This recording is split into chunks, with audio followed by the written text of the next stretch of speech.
What's up? It's your boy coming at you real quick, and I didn't even watch this Oscar De La Hoya talking about Charlo. I just saw the caption. I checked it out on Twitter, and I downloaded it, and we're going to watch it right now. I'm going to give a reaction. Well, I'm going to talk on topic about it. Let's check this out real quick. Hey, what's up, guys? Canelo, Charlo, super boring fight. I mean, he just showed up for a paycheck.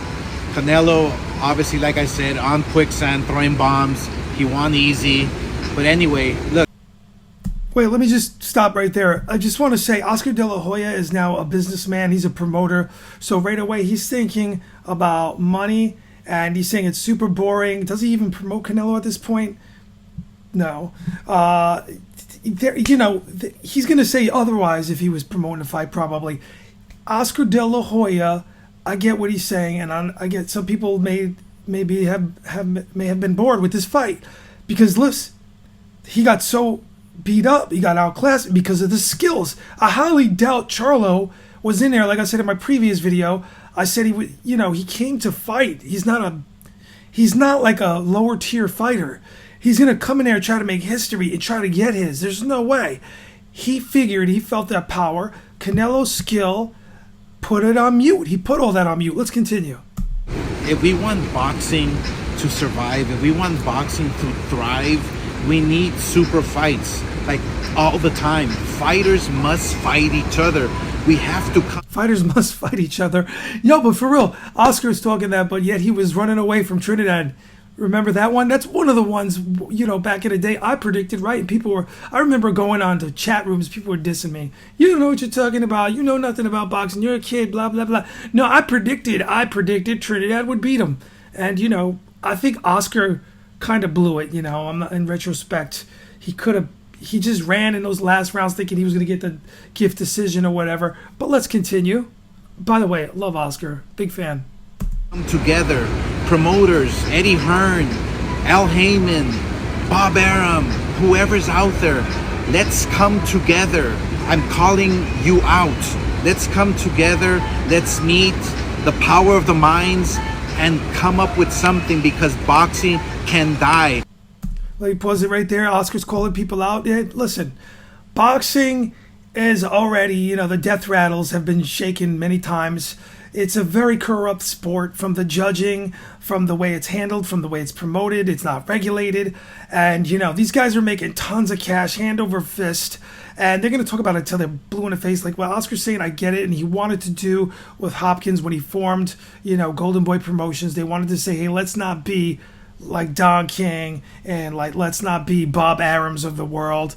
But inevitably, this is what happens. There's too many fighters that are at the top, like a Crawford, like a Errol Spence, and greedy promoters, managers, and all the politics and all the bureaucracy of boxing is going to stop them from fighting right away. We need, like he said, we need fighters to fight fighters. I think he's talking about we need top guys fighting top guys. Well, guess what?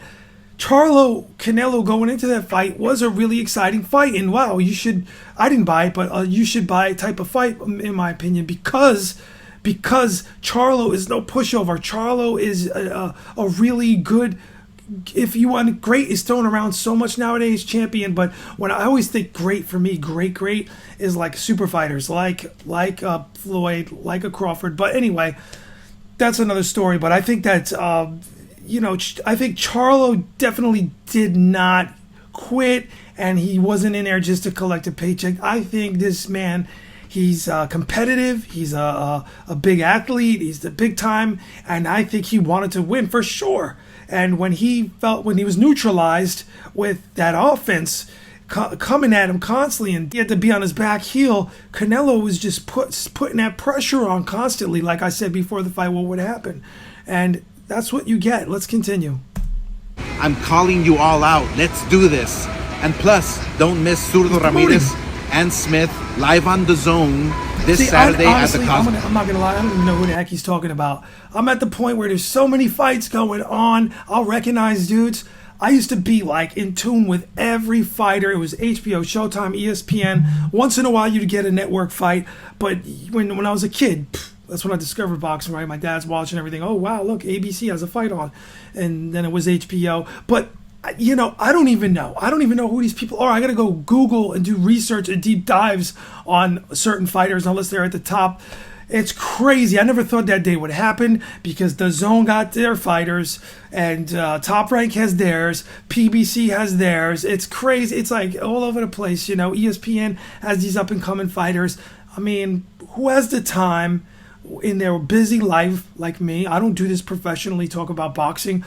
Who has the time, you know? So when they get built up and they get an undefeated record and they finally get recognized, kind of, because you'll have a fighter like Crawford fighting over and over and over and winning, and then eventually when it's thrown in your face like, hey, this is on pay-per-view, and he's fighting the other guy who kept winning, it's always seemingly like they're in their 30s, these so-called super fights, and approaching middle age, if not middle age, to cash out, which completely stinks.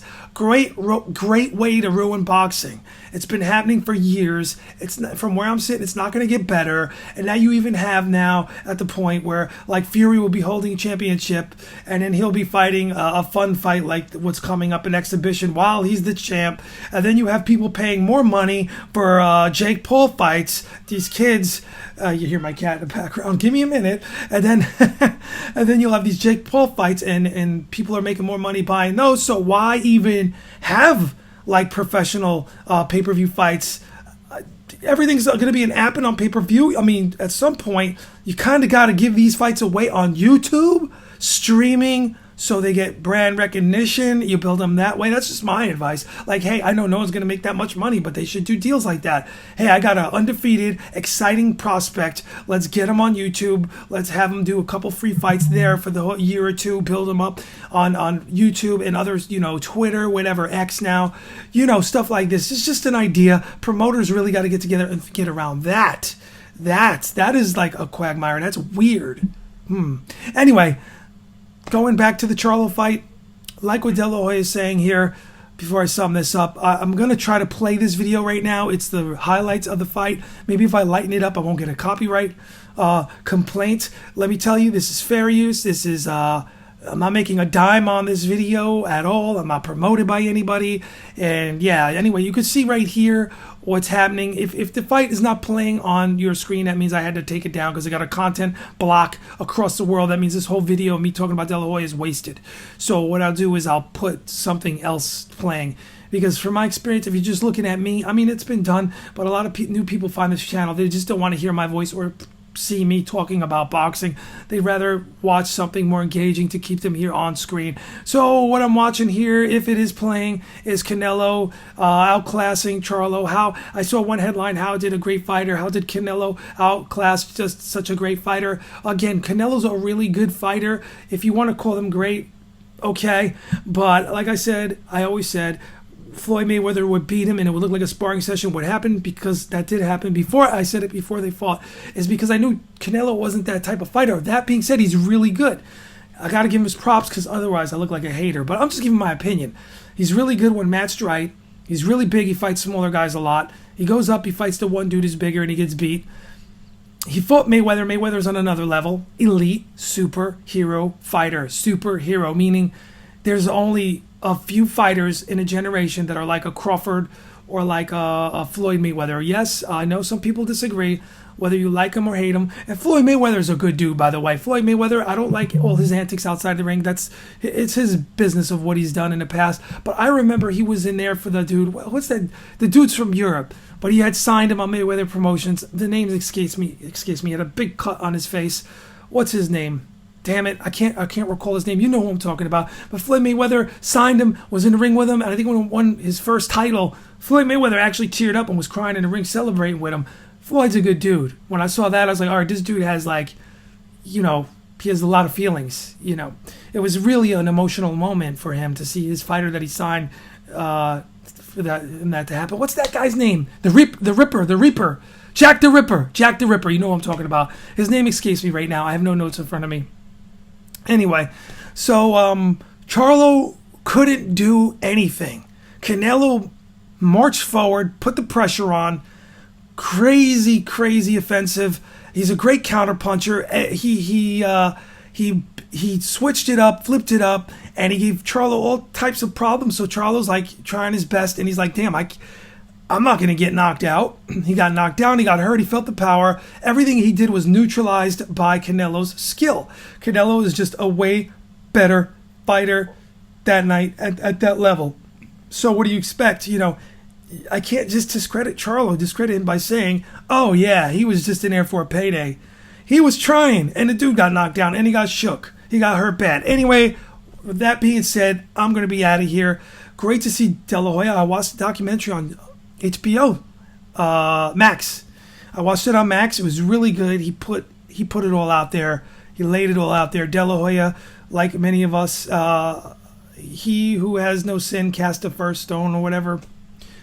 We're just humans at the end of the day. We have a lot of us from all walks of life have a lot in common. De La Hoya made mistakes. I made mistakes. You made mistakes. Everyone makes mistakes. No one's perfect.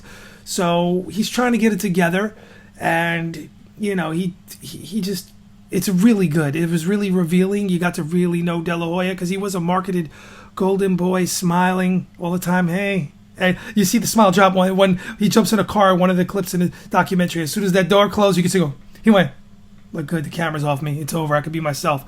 It was an image.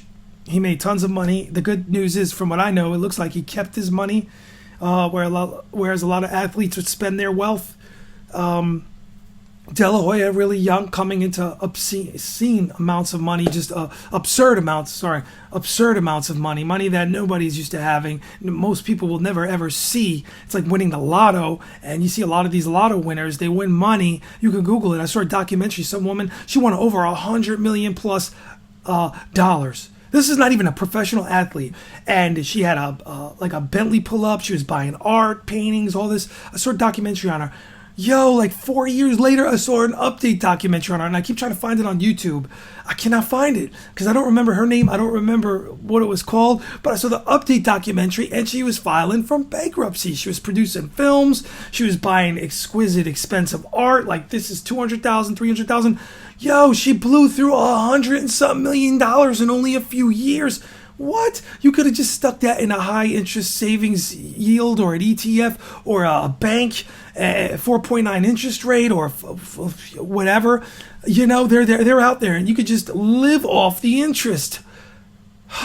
It's a shame what some people do with their money like that. See, it's just like De La Hoya. He came into it young, but he managed to keep it. I'm sure there's some financial blunders in there that we just don't know about, that are not made public. And let's hope Floyd Mayweather, the way that man looks like he spends his loot and gambles. Gambling is an addiction. I'm not accusing him, but I'm just saying, you walking into casinos, you're spending $100,000 betting this and betting that.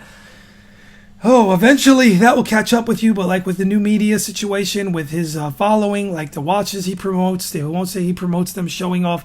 Hey, look at this today. Look what I got on Instagram. You think he's not getting paid for that? Please.